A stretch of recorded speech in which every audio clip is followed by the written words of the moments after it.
So technical YouTube চ্যানেলে সবাইকে স্বাগত। তো তোমরা already second same, fourth sem এবং সিক্স সেমের রেজাল্ট দেখে ফেলেছো এবং তোমাদের মধ্যে অনেকেই আমাকে মেসেজ করছিলে যে দাদা আমাকে ল্যাব সাবজেক্টের নাম্বার কম দেওয়া হয়েছে, আমি ল্যাব সাবজেক্ট কি নাম্বার বাড়াতে পারি বা কীভাবে আমি ল্যাব সাবজেক্টের নাম্বারটা বাড়াতে পারি বা ল্যাব সাবজেক্টে কি রিভিউ করা যায়। তো এরকম মেসেজ করছিলে এবং এর সাথে করছিলে যে আমার একটা সাবজেক্ট বা একাধিক সাবজেক্টের সাপ্লি এসছে, তো আমি কী করবো। এবং ম্যাক্সিমাম স্টুডেন্ট যারা ফার্স্ট ইয়ারে আছে, মানে এবার থার্ড সেমে উঠলে, তারা আমাকে জিজ্ঞেস করছিলে সাপ্লি এক্সাম কীভাবে হয়।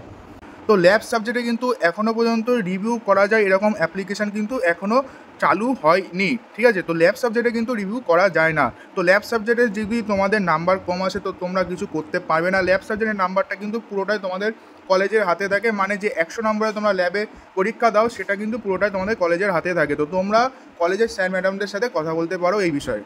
এরপরে যে কোশ্চেনটা হলো সাপ্লি আসলে কী করবো। তো সাপ্লি আসলে কোনো চিন্তার কোনো বিষয় নেই, ঠিক আছে। তো সাপ্লি কমন ব্যাপার ইঞ্জিনিয়ারিংয়ে, তো কোনো সমস্যার ব্যাপার নেই। যদি তোমাদের ফার্স্ট সেমিস্টারে সাপ্লি আসে কোনো একটা সাবজেক্টে, তো তোমরা 1 বছর পর, মানে আবার যখন ফার্স্ট সেমিস্টারে এক্সাম হবে, মানে তোমরা এখন থার্ড সেমিস্টারে উঠে গেছো, তো থার্ড সেমিস্টারের সাথে ফার্স্ট সেমিস্টারও এক্সাম হবে, তখন তোমরা কিন্তু সেই ফার্স্ট সেমিস্টারের এক্সামটা দিতে পারবে। তো একইভাবে যদি কারো সেকেন্ড সেমিস্টারে সাপ্লি আসে, তো 1 বছর পর, মানে আবার যখন সেকেন্ড সেমিস্টার এক্সাম হবে, যখন তোমরা ফোর্থ সেমিস্টারে উঠে যাবে, তখন তোমাদের সাথে আবার সেকেন্ড সেমিস্টারও এক্সাম হবে, মানে 1 বছর পর তোমরা ওই সাপ্লি এক্সামটা দিতে পারবে। তো যে কোনো সাবজেক্টে যে কোনো সেমিস্টারে সাপ্লি আসুক না কেন, যদি ফার্স্ট সেমে আসে তো থার্ড সেমে দিতে পারবে, যদি সেকেন্ড সেমে আসে তো ফোর্থ সেমে দিতে পারবে, যদি থার্ড সেমে আসে তো ফিফথ সেমে দিতে পারবে, যদি ফোর্থ সেমে আসে তো সিক্স সেমে দিতে পারবে। এবং যদি ফিফথ সেম অথবা সিক্স সেমে সাপ্লি আসে, তার জন্য তোমরা স্পেশাল সাপ্লিমেন্টারি এক্সাম হয়, সেখানে তোমরা দিতে পারবে। আই থিঙ্ক তোমরা এটা ক্লিয়ার হয়ে গেলে।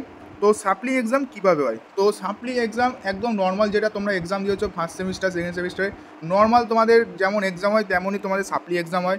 সাপ্লি এক্সামের পেপারও কিন্তু একদম সেম হয়, নর্মাল এক্সামের যে পেপারটা হয় সাপ্লি এক্সামের পেপারও কিন্তু একদম সেম হয়, ঠিক আছে।